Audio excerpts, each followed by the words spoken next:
আসসালামু আলাইকুম, আশা করি সবাই অনেক ভালো আছেন। আজকের ব্লগে আমি আপনাদেরকে ঘুরে দেখাবো সিঙ্গাপুরের one of the best tourist place, যেখানে গেলে আমার মতো আপনাদেরও কিন্তু চোখের পলক পড়বে না। যেমন সুন্দর তেমনই ইকো ফ্রেন্ডলি। আর এর পাশাপাশি আপনাদের সাথে শেয়ার করে ফেলবো সেদিন করা আমার এই সিম্পল মেকআপ রুটিনটা। আরেকটা জিনিস থাকছে, সারাদিন ঘোরাফেরার শেষে কিভাবে পরের দিনের জন্য আমি আমার স্কিনটাকে প্রপারলি প্রিপেয়ার করে নিই সেই সিক্রেট। চলুন শুরু করি।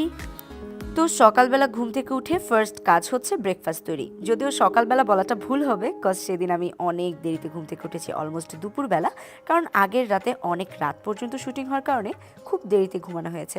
সো আপনারা অলরেডি জানেন যে আমরা এখানে মেনলি এসেছি শুটিংয়ের জন্য, আমার হাজব্যান্ডের শুটিংয়ের জন্য। সো ও শুটিংয়ে ব্যস্ত থাকলেও আমি কিন্তু ঘোরাঘুরিটা একদম মিস করি না।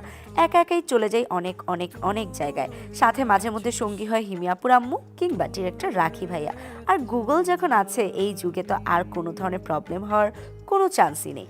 এই যে আমি আমার রেগুলার মেকআপ নিয়ে নিলাম, তারপরে পরে নিলাম স্টিজির একটা দারুণ ড্রেস, যেটা আপনারা অনেক পছন্দ করেছেন আর আমার তো পছন্দ হয়েছেই। গুগল সার্চ করে প্ল্যান করলাম আমরা গার্ডেন্স বাই দ্য বেতে যাব। দিনটা ছিল একদমই বৃষ্টি ভেজা, একটু পরপর বৃষ্টি হচ্ছিল। হ্যালো গাইজ, আজকে আমরা এসেছি হচ্ছে গার্ডেন্স বাই দ্য বেস, আর আমার সাথে আছে আন্টি, ওই যে দেখা যায়। জায়গাটা অনেকটা রূপকথার মতো, দেখতেই পাচ্ছেন যে কত দারুণ দারুণ আর্টিফিশিয়াল ট্রিজ দিয়ে ভরা ছিল। অ্যান্ড ক্রিসমাসের আগের দিন ছিল বলে ক্রিসমাস ডেকোরেশনটা অনেক বেশি প্রমিনেন্ট ছিল। আর ওই যে বলছিলাম বৃষ্টি, কিন্তু বৃষ্টি তো আমার ঘোরাঘুরি কোনোভাবেই আটকাতে পারবে না। এই বৃষ্টি মাথায় নিয়েই কিন্তু আমরা পুরো জায়গাটা এনজয় করছিলাম।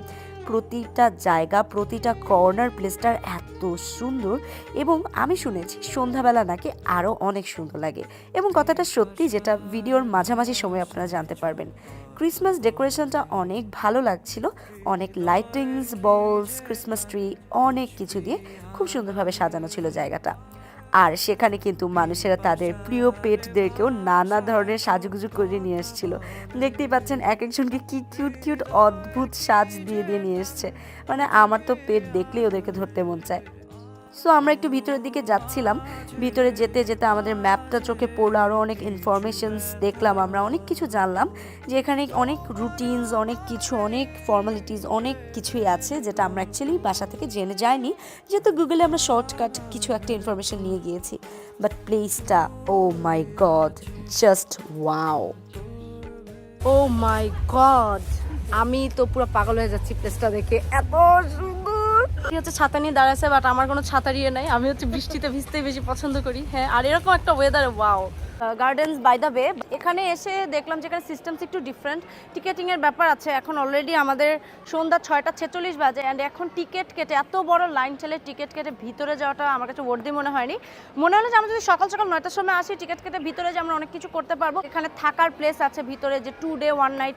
সামনে যেহেতু ক্রিসমাস উপলক্ষে অসংখ্য অসংখ্য প্যাকেজ চলছে, যা যা শুনলাম। তো এই নিয়ে আরও একটু ডিটেলসে আমার স্টাডি করতে হবে, দেন আমরা এখানে আবার আসবো, কজ আমার প্লেসটা পছন্দ হয়েছে। অ্যান্ড ভিতরের আমি যেই ডিটেলস পড়লাম, খুবই সুন্দর সুন্দর প্লেসেস আছে। আমার খুবই ইচ্ছা আছে সেকেন্ডবার এখানে আসার। সো আই হোপ আমি এখানে আসবো, অবশ্যই তখন আপনাদের সাথে সেটা শেয়ার করবো। দেরিতে ঘুম থেকে ওঠার কারণে অ্যাকচুয়ালি আমাদের জায়গাটাতে পৌঁছাতেও খুব দেরি হয়, বাট আমাদের তো আফসোসের কোনো অভাব নেই।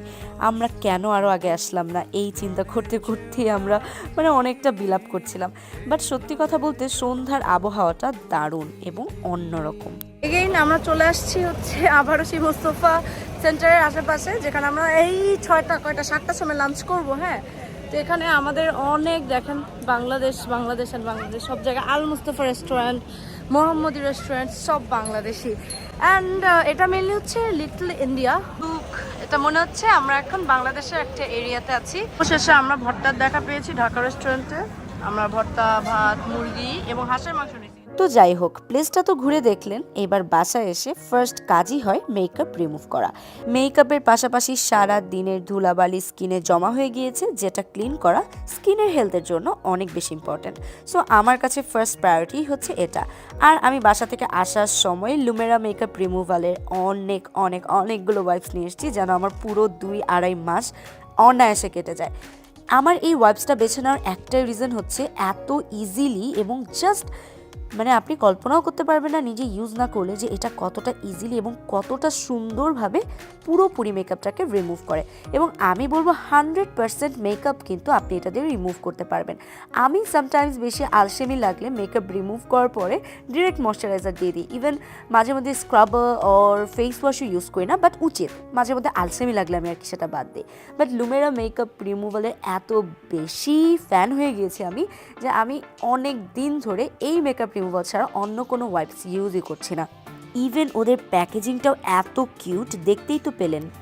এটা একটা pH balanced makeup removal wipe এবং এটা কিন্তু ত্বকের একদম গভীর থেকে ময়লা পরিষ্কার করে। পাশাপাশি এটা সিলিকন, প্যারাবিন, অ্যালকোহলের মতো হার্মফুল ইনগ্রিডিয়েন্টস ফ্রি। এটা অল টাইপস অফ স্কিনে অ্যাপ্লিকেবল এবং 25 পিসের প্যাকের মূল্য মাত্র 200 টাকা।